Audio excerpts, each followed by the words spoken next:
Hello friends, എല്ലാവർക്കും സ്വാഗതം. അപ്പോൾ നമ്മളിന്ന് കൊറിയൻ ഭാഷയാണ് നോക്കാൻ ഉദ്ദേശിക്കുന്നത്. അപ്പം കൊറിയൻ ഭാഷ പറയുമ്പോൾ വലിയ ടഫുള്ള ഭാഷയാണ് അല്ലാന്ന് ഞാൻ പറയുന്നില്ല, നമുക്ക് തുടക്കത്തിലല്ലേ. അപ്പോൾ മലയാളത്തിൽ കൊറിയൻ പഠിക്കാം, അതിൻ്റെ പാർട്ട് 1 ആയിട്ടാണ് ഞാനിന്ന് വന്നിട്ടുള്ളത്.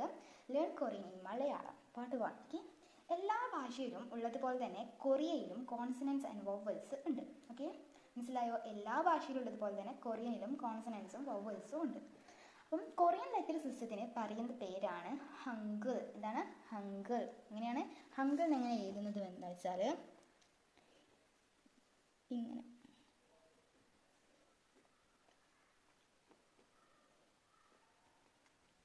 ഇതാണ് ഹങ്കിൾ. ഹങ്കിൾ എന്നാണ് ഇത് വായിക്കുക. അതായത് കൊറിയൻ ലെറ്റർ സിസ്റ്റത്തിന് പറയുന്ന പേരാണ് ഹങ്കിൾ. അപ്പോൾ ഇതിന് മുമ്പ് ഒരു കാര്യം പറയട്ടെ, നിങ്ങൾക്ക് ആർക്കെങ്കിലും, നിങ്ങൾ ഈ വീഡിയോ കാണുന്ന ആർക്കെങ്കിലും BTSന് ഇഷ്ടമുണ്ടെങ്കിൽ ഒന്ന് കമൻറ്റ് ചെയ്യണേ. BTS എന്ന് കമൻറ്റ് ചെയ്യുക, സബ്സ്ക്രൈബും ചെയ്യണം. അപ്പോൾ നമുക്കറിയാലോ ഇത് കണ്ടതിൽ ആർക്കൊക്കെ BTSനെ അറിയാം എന്നൊക്കെ. പിന്നെ അടുത്തതായിട്ട് കൊറിയൻ ലാംഗ്വേജിൽ 14 കോൺസണൻസും ആൻഡ് 10 വൊവൽസുമാണ് ഉള്ളത്.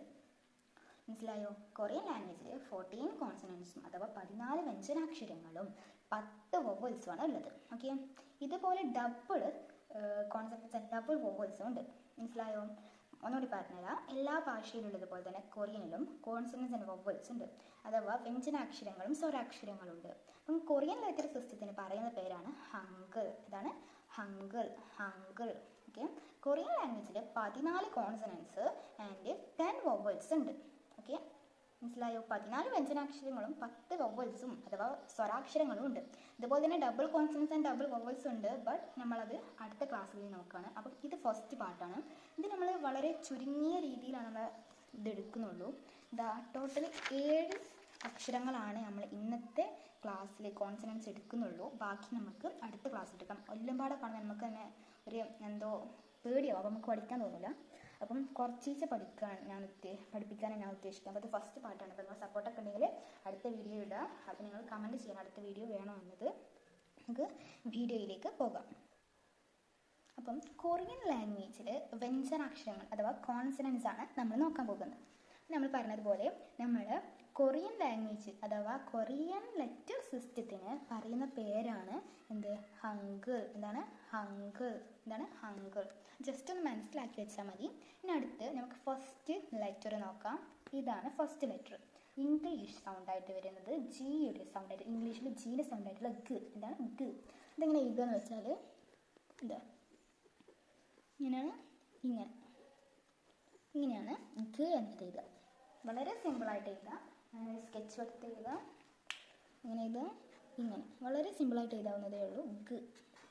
ഇതെന്താണ് മലയാളത്തിൽ ഗ? എന്താണ് ഗ? ഇംഗ്ലീഷ് ജീൻ്റെ സൗണ്ടായിട്ടുള്ള ഗ ആണ് ഇതിന് വരുന്നത്. കൊറിയനിൽ ഇങ്ങനെയാണ് ഗ എന്ന് എഴുതുക. മനസ്സിലായല്ലോ? അപ്പം പിന്നെ അടുത്തത് നമുക്ക് നോക്കാം. അടുത്തതാണെങ്കിൽ എങ്ങനെയാണല്ലോ ഇങ്ങനെ എഴുതുന്നതിന് നമ്മൾ ഇംഗ്ലീഷിൽ എന്നിൻ്റെ സൗണ്ടാണ് വരുന്നത്. ന്. എന്താണ് ന്? എന്താണ് ന്? അപ്പം എങ്ങനെയാണ്? ഇങ്ങനെ. ഇതാണ് നമ്മുടെ കൊറിയൻ ഭാഷയിൽ ന് എന്ന് വരുന്നത്. എന്താണ് ന്? അപ്പം ഇതൊക്കെ ഒന്ന് എഴുതി ഒന്ന് റിപ്പീറ്റ് ചെയ്തിട്ടൊന്ന് വായിച്ച് എഴുതി നോക്കണം, എന്നാലും നമുക്ക് പഠിക്കാൻ കഴിയുള്ളൂ. മറ്റേ നമ്മൾ ഇപ്പോൾ പഠിച്ചിട്ടുണ്ടെങ്കിൽ ഇവയെ മറന്നു പോകും. നമുക്ക് അടുത്തത് നമുക്ക് നോക്കാം. അടുത്തത് എങ്ങനെ എഴുതുകയെന്ന് വെച്ചാൽ ഇങ്ങനെ. മനസ്സിലായോ? ഇങ്ങനെയാണ് ഇത്. വേറെ കളർ എടുക്കട്ടെ. ഇങ്ങനെയാണ്. മനസ്സിലായോ? ഇങ്ങനെയാണ് നമ്മൾ ഇംഗ്ലീഷ് സൗണ്ടായിട്ടുള്ള ലെറ്റർ ആയിട്ടുള്ള ഡിയിലെ ഈ ഡീൻ്റെ സൗണ്ടായിട്ടുള്ള ധ ഉണ്ടല്ലോ, അത് കുറച്ച് കട്ടി കൂട്ടി പറഞ്ഞാൽ ധ. അതിൻ്റെ ഫോഴ്സ് കുറച്ച് വരണം.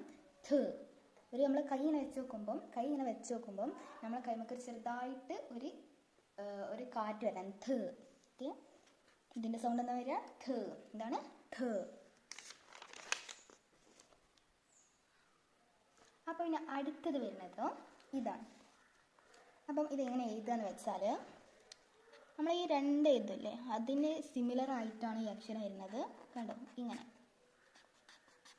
അപ്പം ഇതിന് ഇംഗ്ലീഷിൽ ഇതിൻ്റെ ഇത് വരുന്നത് R സൗണ്ടാണ്. എന്താണ് R സൗണ്ട്? അതുപോലെ തന്നെ L സൗണ്ട് വരുന്നുണ്ട്. മനസ്സിലായോ?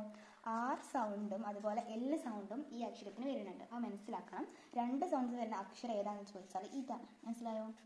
സിമ്പിളായിട്ട് എഴുതാൻ പറ്റുന്ന ലെറ്റേഴ്സ് തന്നെ ഉള്ളൂ.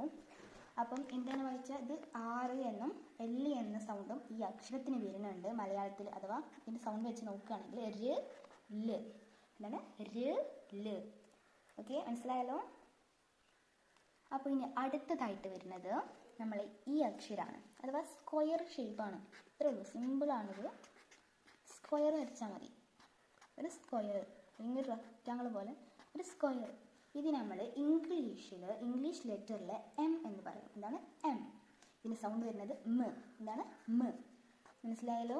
ഇങ്ങനെ ഇതാണ്. ഇത് എങ്ങനെ എഴുതലെങ്ങനെ മനസ്സിലാക്കിയല്ലോ? സിമ്പിളായിട്ട് എഴുതാവുന്നതേ ഉള്ളൂ.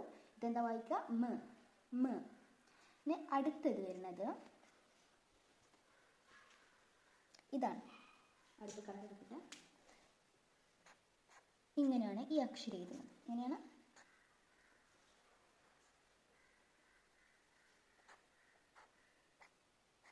മനസ്സിലായോ? സിമ്പിളായിട്ട് എഴുതാവുന്നതേ ഉള്ളൂ. ഇങ്ങനെ മനസ്സിലായോ? ഇതെന്തിൻ്റെ ഇംഗ്ലീഷ് ലെറ്റർ വരുന്നത് ബി എന്നും, എന്താണ് ബിയും അതിൻ്റെ മലയാളത്തിൻ്റെ സൗണ്ട് വരുന്നത് ബ്. എന്താണ് ബ്? മനസ്സിലായോ? എങ്ങനെ എഴുതുന്നത്? ഇങ്ങനെയാണ് നമ്മളെ കൊറിയനിൽ ബ് എന്നത്. മനസ്സിലായല്ലോ? ബ്, ബി സൗണ്ട് ആയിട്ടുള്ള ബ്. ഓക്കെ, ഇനി അടുത്തത് നോക്കുകയാണെങ്കിൽ നമ്മളെ ഈ ക്ലാസ്സിലെ ലാസ്റ്റ് വൺ ആയിട്ടുള്ളതാണത്. അപ്പം ഇത് വരുന്നത് ഇങ്ങനെ, നമ്മൾ വൈ അല്ലേ, അത് നമ്മൾ തിരിച്ച് ഇതാണ് ചെയ്യുന്നത്. അതായത് ഇങ്ങനെ, ഇതാണ് അടുത്ത അക്ഷരമായിട്ട് വരുന്നത്. നമ്മുടെ ഇതിൽ ചെറുതായിട്ടൊരു മിസ്റ്റേക്ക് ഉണ്ട്. അതായത് എഴുതുമ്പം ഇതിന് കൂടുതൽ ഇങ്ങനെയാണ് വേണ്ടത്. ഇത്രയും ഇത് വേണ്ട ആവശ്യമല്ല. നമ്മൾ എഴുതുമ്പോൾ ഒരു വേറിട്ടിട്ട് ഇങ്ങനെ ഈ ഭാഗം കുറച്ച് കുറവായിരിക്കണം. ഏറ്റവും കൂടുതൽ ഈ ഒരു ഉള്ളിലുള്ള സ്പേസ് ആകണം. മനസ്സിലായല്ലോ? ഇങ്ങനെ എഴുതി വെച്ചാൽ ഇങ്ങനെയാണ്. നമ്മൾ ഇംഗ്ലീഷിൽ എസ് എന്ന ലെറ്റർ വരുന്നത് സ്.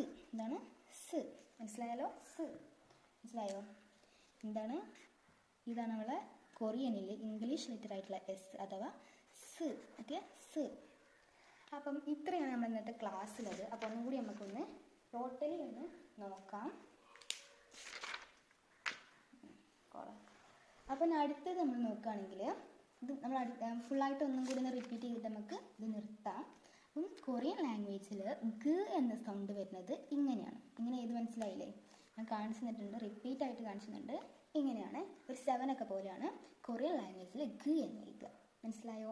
രണ്ടാമത്തേത് എന്താണ്? ന് എന്ന സൗണ്ട് വരുന്നത്. ന് എങ്ങനെ എഴുതുക? ഇങ്ങനെ അല്ലേ? എൽ ഷേപ്പാണ് നമ്മൾ കൊറിയൻ ലാംഗ്വേജിൽ എൻ എന്നും അതുപോലെ ന് എന്ന സൗണ്ടാണ് അതിന് വരുന്നത്. മൂന്നാമത്തേത് ഇത് ഡി സൗണ്ടാണ് വരുന്നത്. അപ്പം ഇതിന് ഥ ഒരു ഫോഴ്സ് അതിൻ്റെ വരണം, അത് ശ്രദ്ധിക്കുക, അല്ലെങ്കിൽ നമ്മളെ ഉച്ചാരണം മാറിപ്പോകും. ഉച്ചാരണത്തിനനുസരിച്ച് നോക്കും വേണം നമ്മൾ. അപ്പം ഇതെന്താണ്? ഡി സൗണ്ടായിട്ടുള്ള ഥ. എന്താണ്? ഥ. ഇതെങ്ങനെ എഴുതാന്ന് മനസ്സിലായി? സിമ്പിൾ ലെറ്റേഴ്സാണ്. പിന്നെ അടുത്തത് നോക്കുകയാണെങ്കിൽ അടുത്തതായിട്ടുള്ള ഇതാണ്. ഇതെങ്ങനെ എഴുതാന്ന് അറിയില്ലേ? നമ്മൾ ഏകദേശം 2 സ്റ്റു എന്ന ലെറ്ററിന് ഒരു സിമിലർ ആയിട്ടുള്ള ഒരു ലെറ്ററാണ് ഇത്. അപ്പം ആർ എന്ന സൗണ്ടും ആർ എന്ന ഇംഗ്ലീഷ് ലെറ്ററും എൽ എന്ന ഇംഗ്ലീഷ് ലെറ്ററും ഇതിൻ്റെ കൂടെ വരുന്നുണ്ട്. അഥവാ ര് അഥവാ ല്. ഇത് രണ്ടുമാണ് ഇതിൻ്റെ സൗണ്ടായിട്ട് വരുന്നത്.